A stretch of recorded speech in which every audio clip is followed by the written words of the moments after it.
Pères et sœurs bien-aimés, que la paix et la grâce de Dieu soient avec chacun d'entre vous. Nous voulons lire pour vous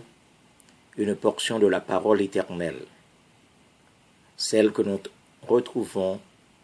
en Éphésiens le chapitre 1er, du verset 1er jusqu'à la fin. Paul, apôtre de Jésus-Christ par la volonté de Dieu, aux saints qui sont à Éphèse et aux fidèles en Jésus-Christ, que la grâce et la paix vous soient données de la part de Dieu notre Père et du Seigneur Jésus-Christ. Béni soit Dieu,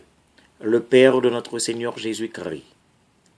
qui nous a bénis de toutes sortes de bénédictions spirituelles dans les lieux célestes en Christ. En lui, Dieu nous a élus avant la fondation du monde, pour que nous soyons saints et irrépréhensibles devant lui, nous ayant prédestinés dans son amour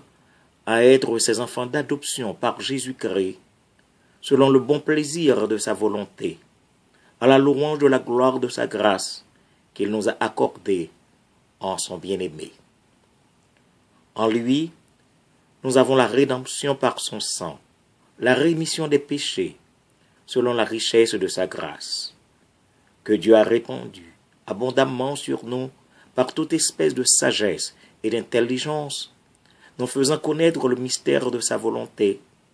selon le bienveillant dessein qu'il avait formé en lui-même, pour le mettre à exécution, lorsque les temps seraient accomplis, de réunir toutes choses en Christ, celles qui sont dans les cieux et celles qui sont sur la terre. En lui, nous sommes aussi devenus héritiers, ayant été prédestinés suivant la résolution de celui qui opère toutes choses, d'après le conseil de sa volonté, afin que nous servions à la louange de sa gloire, nous qui d'avance avons espéré en Christ. En lui, vous aussi, après avoir entendu la parole de la vérité, l'évangile de votre salut, en lui vous avez cru et vous avez été scellés du Saint-Esprit, qui avait été promis, lequel est un gage de notre héritage, pour la rédemption de ceux que Dieu s'est acquis à la louange de sa gloire. C'est pourquoi moi aussi, ayant entendu parler de votre foi au Seigneur Jésus et de votre charité pour tous les saints, je ne cesse de rendre grâce pour vous, faisant mention de vous dans mes prières,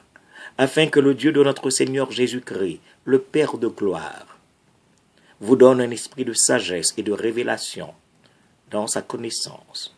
et qu'il illumine les yeux de votre cœur, pour que vous sachiez quelle est l'espérance qui s'attache à son appel, quelle est la richesse de la gloire de son héritage,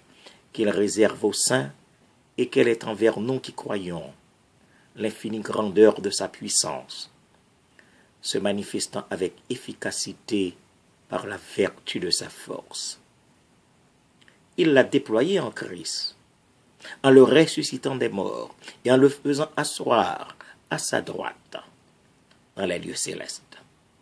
au-dessus de toute domination, de toute autorité, de toute puissance, de toute dignité et de tout nom qui se peut nommer, non seulement dans le siècle présent, mais encore dans le siècle à venir.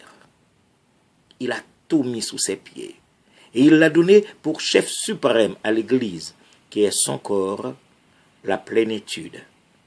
de celui qui remplit tout en tous. Parole du Seigneur. Amen.